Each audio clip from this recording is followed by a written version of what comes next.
एक बार पहाड़ियों के बीच बसे एक छोटे से गांव में इसाबेला नाम की एक युवती रहती थी। उसके पास एक दयालु और कोमल हृदय था और उसकी दीप्तिमान सुंदरता अंदर और बाहर दोनों जगह चमकती थी। इसाबेला के जीवन में एक अप्रत्याशित मोड़ आया जब उसके पिता, एक व्यापारी, ने अपना भाग्य और अपनी आरामदायक जीवन शैली खो दी। जैसा कि भाग्य के पास होगा, इसाबेला के पिता एक रहस्यमय जंगल के भीतर एक छिपे हुए महल में आए। जिज्ञासा उस पर हावी हो गई और उसने इसके रहस्यमय हॉल का पता लगाने का फैसला किया। उसे कम ही पता था कि महल एक भयानक जानवर का घर था जिसे एक जादूगरनी ने शाप दिया था जब तक कि सच्चा प्यार जादू नहीं तोड़ सकता। जब जानवर ने घुसपैठिए को देखा तो वह गुस्से और निराशा से भर गया। हालांकि व्यापारी की आंखों में हताशा और ईमानदारी को देखकर उसने उस पर दया दिखाई और उसे एक शर्त के तहत छोड़ने की अनुमति दी। उसे अपनी जगह लेने के लिए अपनी एक बेटी को महल में भेजना होगा।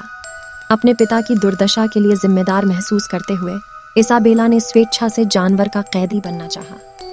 भारी मन से इसाबेला के परिवार ने उसे विदाई दी, इस बात से अनजान के अंधेरे और पूर्वाभास वाले महल में उसका क्या इंतजार है। जैसे ही इसाबेला महल में पहुंची, उसने अपने उदास हॉल और छिपे हुए गलियारों की खोज की। भयभीत लेकिन दृढ़ उसने जानवर का सामना किया, जिसका रूप भयानक और दुखद दोनों था। लेकिन उसने उसके बाहरी रूप से अंधी होने से इनकार कर दिया और उस दयालु आत्मा को समझने की कोशिश की जो नीचे थी। दिन हफ्तों में बदल गए और इसाबेला और जानवर एक साथ समय बिताने लगे।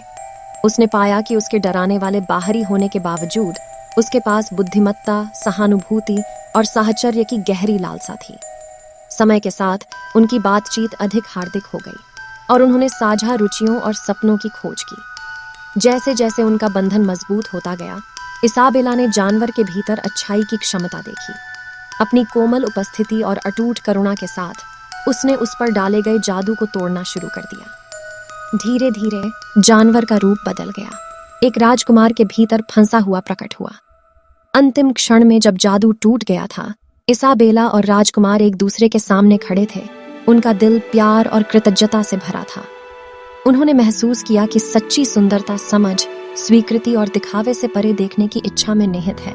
जादू के अंत की खबर पूरे गांव में फैल गई और राजकुमार की प्रजा आनंदित हो गई। इसाबेला का परिवार, जो उसकी अनुपस्थिति के दौरान दुख से भस्म हो गया था, उसे महल में फिर से मिला, जहां उनका खुले हाथों से स्वागत किया गया। उस दिन से आगे राजकुमार ने ज्ञान और करुणा के साथ शासन किया और महल प्रेम और दूसरी संभावना का प्रतीक बन गया।